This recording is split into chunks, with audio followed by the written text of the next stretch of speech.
Alright guys, welcome back to All Things Outdoors, and today we're going to be teaching you guys how to plant huckleberries. So this is a huckleberry bush. So as you can see, you can kind of tell what they are by these flowers here. Kind of look like that. Not to be mistaken with low bush blueberry, which I also have. Kind of wilting because I only just planted them. You can tell the flowers there, but you can also tell because of that green stem. This one's wilting a lot, but it'll come back. I know it will. And I know that because look at that. Those leaves there are already perking up again. How lovely. Anyway, back to the huckleberries. As you can see, you can tell what they are. Unlike the low bush blueberries, the green stem, these guys have a normal brown stem. So you can see, brown stem. Also, you can tell because by the flowers look kind of different. So, you can tell by those flowers, which is cool. You can also see, they're really wonderful looking plants. It looks like a bonsai tree almost. I love bonsai. Anyway, these, I'm pretty sure they are edible, but I would not eat them without doing research because I'm not completely sure. So, I'm not going to be eating any of these until I know for sure that they are safe. If any of you guys know if they are edible or not, be sure to put that in the comments because I'm interested here. But anyway, so now let's get on with the transplant. So we will take this bush here, transplant. Absolutely gorgeous bush. Anyway, so these can grow in a wide range of conditions. You can take full sun or shade. I think they like partial shade. Yeah, they like partial shade.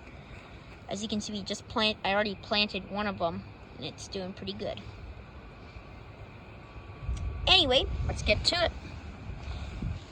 So we're gonna I'm gonna plant that one. I'm trying to find a place that gets partial shade because I want to save the sunny spots for plants that like sun. So that's what we're going to be doing with that.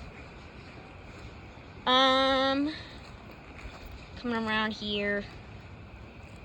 I think I found a spot. Yeah, I did. Perfect. So we're going to plant it right here.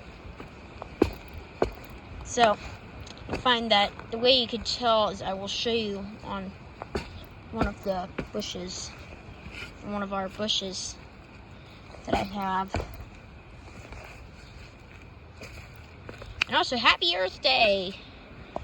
So we are planting plants because it is Earth Day. So be sure to get outside for Earth Day. Even though for a lot of the U.S. it's actually quite cold. But, that's okay. That won't prevent me from getting outside. I love going outside. That's why I name my channel All Things Outdoors. But anyway, there we go. That looks to be a good hole. Now let's find our bush. Where did I put it? I wonder if anybody else has this problem. Constantly losing things. Oh, there it is. Perfect. Just walked right past it. Anyway, there's our bush. Looking good. What you can tell is, see how this is a darker brown color? Even though it's not focusing, you can still see that darker brown color. I'm not focused. Anyway, you can see the dark brown color here, and then it kind of lightens up as you go away, as you go further up the stem. Yeah, right where it starts to transition. So on this bush, it's right here. That's how deep you want to put it. Make sure those roots are in there snug. I'm actually going to stick this root here right into the ground of the place where I'm planting it. There it is. Now, stick all the dirt back on. Now the top layer of this dirt actually has a lot of vegetation on it, so I'm going to separate out that vegetation because I'm going to put it back on the top so that it can regrow, because I do like the vegetation on there, and I hope it survives. So whole idea behind that is I can just place the vegetation back on top and it will be there and it will do just fine. And now we can put the vegetation back in. As you can see, it's right back on there pretty easily. This area doesn't have as much vegetation, but it has some, so parts that have a lot, we'll put the vegetation back. There we go. Looking good. And look at that. So now it's planted, and make sure you pack down that soil around the bush. You don't want it to be too packed, but you don't want it to be too loose, because you want the roots to have a good amount of soil close to them, because it helps them suck out the water better. But anyway, that's it for the transplant part. Now we're going to do a little bit of garden tour. So anyway, starting off with the lupines. Our lupine is doing very well after its planting.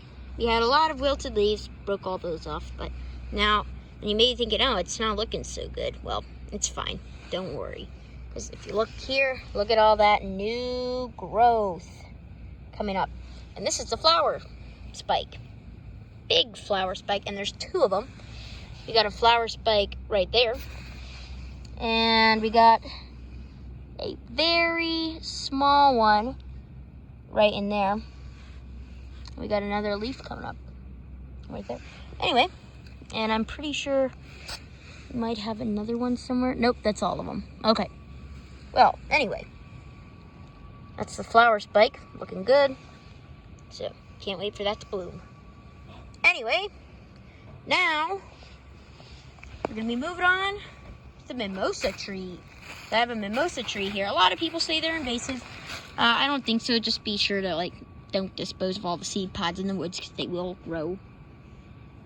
But anyway, they make wonderful. They're wonderful trees. You can tell what they are. This one you can't really see it just yet, but the bigger ones, they have these trees have very fluffy, not fluffy actually, feathery fern-like leaves, kind of. Beautiful leaves. And then the bigger trees in the summertime, early summer and late spring, like May and June, into July actually, they have these wonderful pink pom-pom flowers. They kind of look like little pom-poms on a tree. I love them. And the bees go crazy for the mimosa tree flowers. They love those flowers.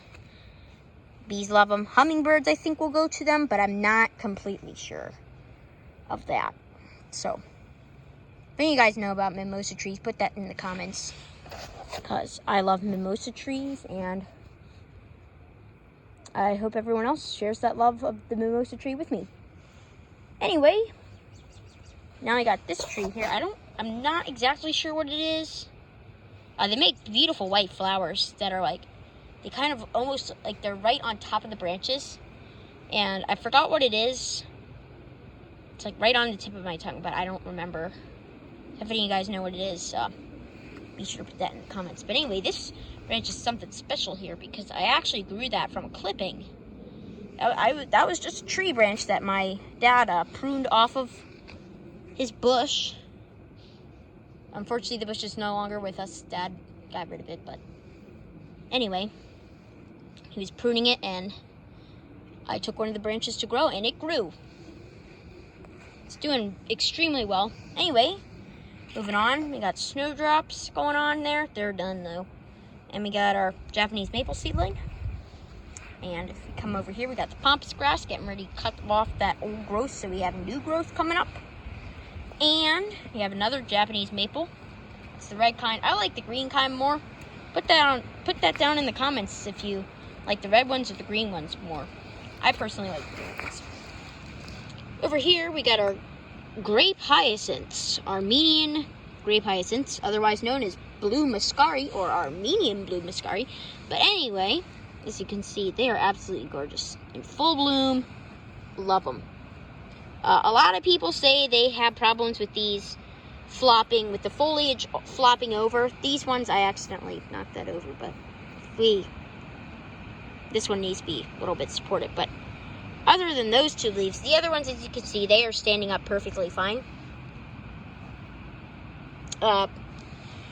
I usually see them flopping in pots, so if they're flopping a lot in pots, just put them in a bigger pot.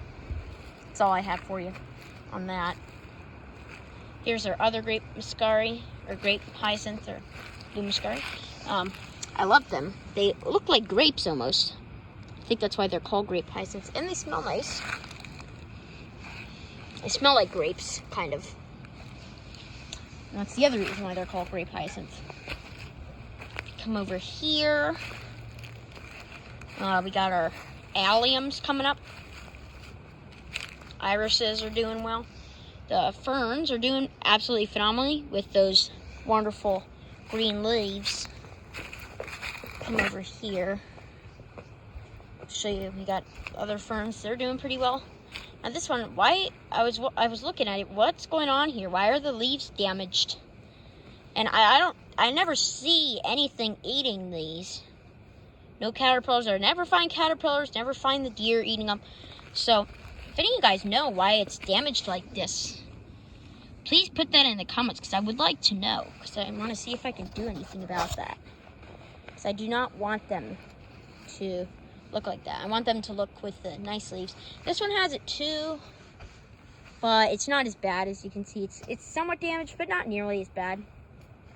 The wisteria buds are opening, starting to open on that. Can't really see it in the camera much, but it's okay. Winter cabbages are looking good. It's actually pretty cold out here today. It's only like 50-something degrees because there's a strong weather pattern that came through, and it got cold. I mean, at lunchtime yesterday, at around noon, it was 70 degrees. And now it's 50 degrees. And by the afternoon, it was actually only 65 degrees. Or not, it wasn't 65. It was more like 60. It's like 62, 61, 60 degrees. Something like that. So it dropped 10 degrees in just like 3 hours when I got home from school. So, pretty crazy weather pattern going on. Hopefully that's the last cold weather pattern going in for the year. Hopefully that's the last one. I want it to warm up. I'm ready for spring and summer. And this year is the cicada year, so I'm pretty excited about that.